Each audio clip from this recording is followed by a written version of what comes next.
வணக்கம். நான் உங்கள் அன்பான சயின்டிபிக் வேதிக் அஸ்ட்ராலஜர் அஸ்ட்ரோரஞ்சி பேசுகிறேன். நல்லது நினைப்போம், நல்லதே நடக்கும். நாம இப்ப பாத்தீங்கன்னா இந்த வீடியோல ரிஷப லக்னம், ரிஷப ராசிக்கு கர்ம பலனை கொடுக்கக்கூடிய கிரகங்கள் எப்படி செயல்படுகிறது, எந்தெந்த கிரகம் எந்தெந்த மாதிரி கர்ம பலனை கொடுக்க வல்லமை படைத்தது அப்படிங்கிறத சயின்டிபிக் வேதிக் அஸ்ட்ராலஜி முறையில, அறிவியல் சார்ந்த முறையில நம்ம பார்க்க போறோம். எந்த விதத்திலும் மிகைப்படுத்தாமல், பரிகாரங்கள் அது மாதிரி விஷயத்துக்குள்ள எல்லாம் போகாமல், ஒரு கிரகமும் இப்படி இருக்கக்கூடிய திக்பலம், திருக்பலம், ஸ்தான பலங்கிற அமைப்புல இருக்க பிறக்கக்கூடிய ஜாதகர்கள் எத்தகைய கர்ம பலன்களை அந்தந்த கிரகத்தின் மூலமாக பெற வேண்டும், அது நல்ல கர்மாவா இருந்தாலும் சரி, தீய கர்மாவா இருந்தாலும் சரி, பெற வேண்டும் என்கிற விஷயத்தை, அந்த தகவல்களை, ஜோதிட கருத்துக்களை இந்த வீடியோல நம்ம பார்க்க போறோம். அதுக்கு முன்னாடி சேனலுக்கு ஃபர்ஸ்ட் டைம் வரவங்க மறக்காம சப்ஸ்கிரைப் பண்ணுங்க. ஸோ தட் தொடர்ந்து நம்மளுடைய அறிவியல் சார்ந்த முறையில வரக்கூடிய இந்திய வேத ஜோதிட அடிப்படையான வீடியோக்கள் அஸ்ட்ராலஜிக்கு ரிலேட்டட் வீடியோஸ் உங்களை அடையும். அதனால நீங்கள் பயன் பெறலாம். இப்ப பாத்தீங்கன்னா ரிஷப லக்னத்துல நீங்க பிறந்தவர்களா, நீங்க ரிஷபல்ல ராசியில பிறந்தவங்களா, நீங்க உங்களுக்கு ரொம்ப முக்கியமான ஒரு கிரகம் பாத்தீங்கன்னா சுக்கிரன். ரிஷபமே சுக்கிரனோட வீடாகவும், ராசி அதிபதியும் சுக்கிரன், லக்னாதிபதியும் சுக்கிரனாக வரும்பொழுது சுக்கிரன்கிற கிரகம் மிகவும் முக்கியத்துவம் வாய்ந்ததாக இருக்கு. உங்களுடைய உடல், உள்ளம், மனசு எல்லாத்தையும் ஆளக்கூடிய ஒரு கிரகமாக உங்களுக்கு வரக்கூடிய கிரகம் சுக்கிரன். சுக்கிரன் 11ஆம் இடத்துல மீனத்துல உச்சம் பெறும் பொழுது சூப்பர், அருமையான விஷயம். ஆனா அவரே சனி, ராகு, செவ்வாயோட சேர்ந்துட்டா கொஞ்சம் பாதிப்பு இருக்குது. கொஞ்சம் பாதிப்பான கர்மால தான் பிறந்திருக்கீங்க. செயல்திறன்ல ஒரு பாதிப்பு இருக்கு, சிந்திக்கும் அளவுல சில பாதிப்புகள் இருக்கு. சுக்கிரன்கிற இல்லற வாழ்க்கை சுகபோகங்கள்ல கொஞ்சம் பாதிப்புகள் அப்பப்ப வரும். அது சுக்கிரன் சம்பந்தப்பட்ட தசாபுக்திகளை வருங்கிறத நம்ம தெரிந்து கொள்ள வேண்டும். அதே சுக்கிரன் கண்ணில நீச்சமா இருந்தாலும் நீச்ச பங்கம் புதனோட இருந்து ஆனா பரவாயில்லை. ஆனா நீச்ச பங்கம் இல்லாமல் புதனோட வீட்டுல இருக்கிறது தவறு. கொஞ்சம் வாழ்க்கையில சில விஷயங்கள் பெற வேண்டியது பெற முடியாம போயிடும். வாழ்க்கை திருப்திகரமாக இருக்காது, ஃபுல்ஃபில்மெண்டாக இருக்காது என்பதை நீங்கள் தெரிந்து கொள்ள வேண்டும். அதே சமயத்துல புதனோட வீட்டுல மிதுனத்துல 2ஆம் இடத்துல சுக்கிரன் இருக்குது. நட்பு வீட்டுல இருக்கிறப்ப பிரச்சனைகள் இல்லை. நட்பு வீட்டுக்கு குறையான வீடுகள் ஆகிய கடகத்துல பகை பெறுகிறார். சந்திரன் அவருக்கு பிடிக்காத ஒரு கிரகம். சந்திரனோட வீடாகிய கடகத்துல இருந்தா ரிஷப லக்னம், ரிஷப ராசியில பிறந்தவங்களுக்கு சுக்கிரன் 3ஆம் இடம் கடகத்தில் இருக்கும் பொழுது கொஞ்சம் ஜாதகர் வலு இல்லாதவராக, சிந்திக்கும் திறன்ல சில குறைபாடுகள் உள்ளவராக இருக்க வாய்ப்புகள் உண்டு. இல்லற வாழ்க்கையிலேயும் சில பிரச்சனைகள் உண்டு. 4ஆம் இடத்தில் திக்பலம் பெறுகிறார். சிம்மத்துல பகை பெற்றாலும் நல்ல ஒரு செயல்திறன், நல்ல ஒரு உடல் அமைப்பு, நல்ல ஒரு தீர்க்கமான எண்ணங்களை கொடுக்கக்கூடிய அமைப்பு இருக்கு. அதே சமயத்தில் 6ஆம் இடத்தில் இருந்தாலும் ஆட்சி பெறுகிறார். மூல திருகோண சக்தியும் பெறுகிறார். அவர் நல்லாவே ஒரு பலத்தை பெறுவார். ஸோ 6ஆம் இடத்துல வரக்கூடிய சுக்கிரன் நல்ல பலத்தையும் ஒரு ஒரு ஆத்ம பலத்தை, ஸ்தான பலத்தை பெற்றாலும் 6ஆம் இடம் என்று சொல்லப்படுகிற ருணச்சத்ரு பாவங்கிறனால உடல் நல பிரச்சனைகள், குடுக்கல் வாங்கலை பிரச்சனைகள், வம்பு வழக்குகள் எல்லாம் கொஞ்சம் வரக்கூடிய அமைப்பு சுக்கிர திசை கொடுத்துடும்.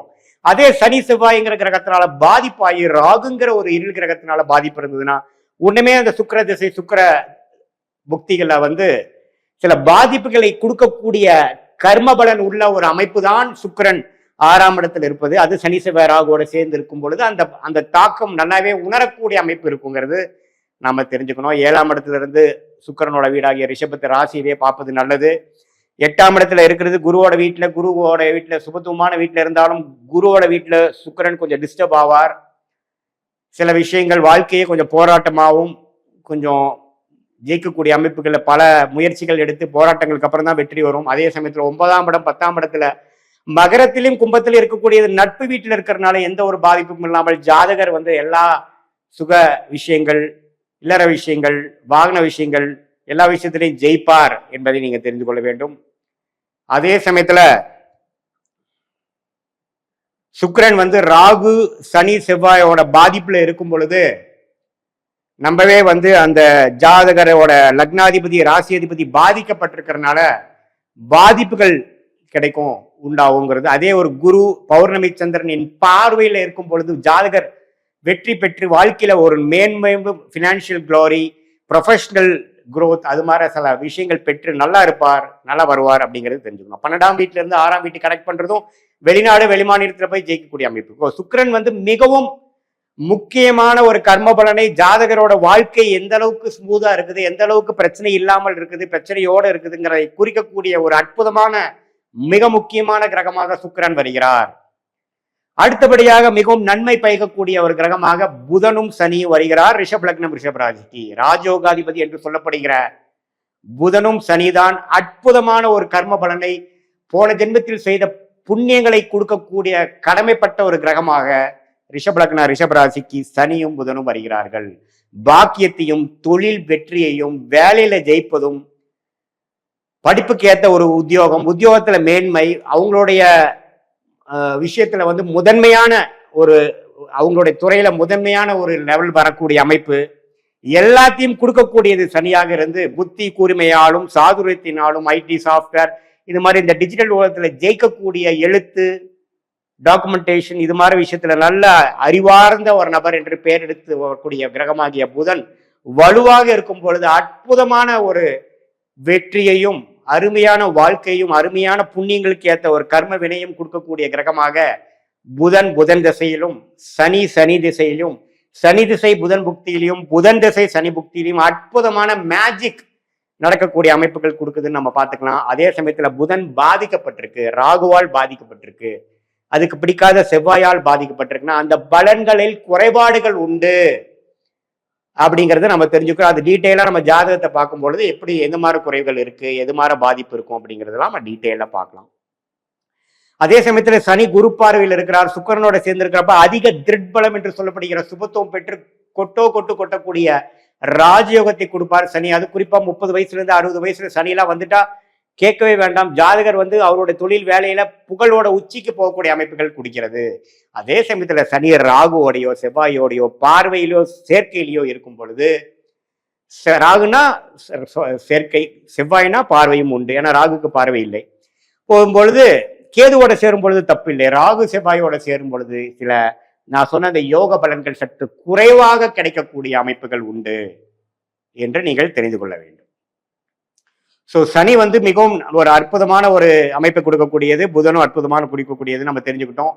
வரவே கூடாத ஒரு தசையாகவும் ஒரு கர்ம பலனை, தீய கர்ம பலனையும், மனசுக்கு பிரச்சனையும் எதிர்மறையான எண்ணங்களை கொடுத்து வாழ்க்கையில சிரமப்படக்கூடிய கர்ம பலனை கொடுக்கக்கூடிய, போன ஜென்மத்தில் செய்த பாவத்துக்கு ஏற்ற ஒரு கர்ம வினையை கொடுக்கக்கூடிய கிரகமாக குரு என்று சொல்லப்படுகிற அட்டமாதிபதி கிரகம் வருகிறார். குருவுக்கும் சுக்கிரனுக்கும் எதிர்மறையான ஒரு தன்மை இருப்பதனாலும் குரு சுக்கிரனோட நல்ல ஒரு செயல், நல்ல ஒரு அமைப்பு, நல்ல ஒரு சப்போர்ட் கொடுக்க முடியாத ஒரு கிரகமா இருப்பதனால் குரு அப்படிங்கிறது நம்பவே ஒரு முக்கியமான கிரகமாகவும் கேர்ஃபுல்லாக இருக்கக்கூடிய கவனமாகவும் நம்பவே வந்து அந்த குரு தசையை கடக்கிறது ரொம்ப முக்கியமான ஒரு ஜாதகருக்கு மிகவும் கவனத்துடன் வாழக்கூடிய ஒரு அமைப்பை கொடுக்கக்கூடிய அமைப்பு இருக்கு. அதே சமயத்துல செவ்வாய் ராகு கேதுகள்லாம் ஓரளவுக்கு குரு பார்வையில் இருக்கும் பொழுது, சுபர்களின் தாக்கத்தில் இருக்கும் பொழுது நல்ல பலன்களும், சனி ராகு ஒரு பாவகரத்தை தாக்கும் போது தீய குணத்தையும் கொடுப்பார். மற்றபடி பாத்தீங்கன்னா சந்திரன் வந்து பாதகாதிபதியாக வருகிறார், பாதகத்தை கொடுக்கக்கூடியவரா வரார். சூரியன் பாத்தீங்கன்னா ஒரு நியூட்ரலா வருகிறார், 4ஆம் இடம் என்று சொல்லப்படுகிற தாயார், இடம், வீடு, வண்டி, வாகனத்தை குறிக்கக்கூடிய இடமாக வருகிறார். சூரிய திசை அது மாதிரி விஷயங்கள் கொடுக்கும். ஸோ நல்ல புண்ணியமான ஒரு கர்மவினை கொடுக்கக்கூடிய சனியும் புதனும் நல்ல ஒரு சுக்கிரனும், தீய கர்மாவை கொடுக்கக்கூடிய குருவும் ரிஷபலக்கண ரிஷப ராசிக்காரர்களுக்கு மிகவும் முக்கியமான கிரகமாக, மற்ற கிரகங்கள்லாம் ஒரு இருக்கும் இடத்தை பொறுத்து, சேர்க்கும் கிரகத்தை பொறுத்து ஒரு தன்மையான ஒரு பலாபலன்களும் கர்ம பலனும் கொடுக்கும்ங்கிறத நீங்க தெரிஞ்சுக்கிட்டீங்க. இது பொதுவான பலன் தான். உங்கள் ஜாதகத்துல நுண்ணிப்பாக ஒன்னொன்னு டிகிரி அடிப்படையில சயின்டிபிக் வேதிக் அஸ்ட்ராலஜி முறையில பார்க்கும் பொழுது உண்மையே உங்களுடைய ஷார்ட் டேர்ம் லைஃப் எப்படி இருக்க போகுது, ஃபியூச்சர் லைஃப் எப்படி இருக்க போகுது, 6 மாசம் எப்படி, 1 வருஷம் எப்படி, 3 வருஷம் எப்படிங்கிறதெல்லாம் நம்ம பிரிச்சு பார்த்து அதுக்கேற்ற முடிவுகளை எடுத்து சயின்டிபிக் வேதிக் அஸ்ட்ராலஜி முறையில அருமையான ஒரு பலன்களை எடுத்து கிளாரிட்டி ஆஃப் லைஃபோட வாழ்ந்து வாழ்க்கையில உங்களோட பொட்டன்ஷியலை ரீச் பண்ணி நீங்க வெற்றி பெற வேண்டும் என்பதை நான் கேட்டுக்கொள்கிறேன். மீண்டும் மற்றொரு காணொலியில் சந்திப்போம். நன்றி, வணக்கம்.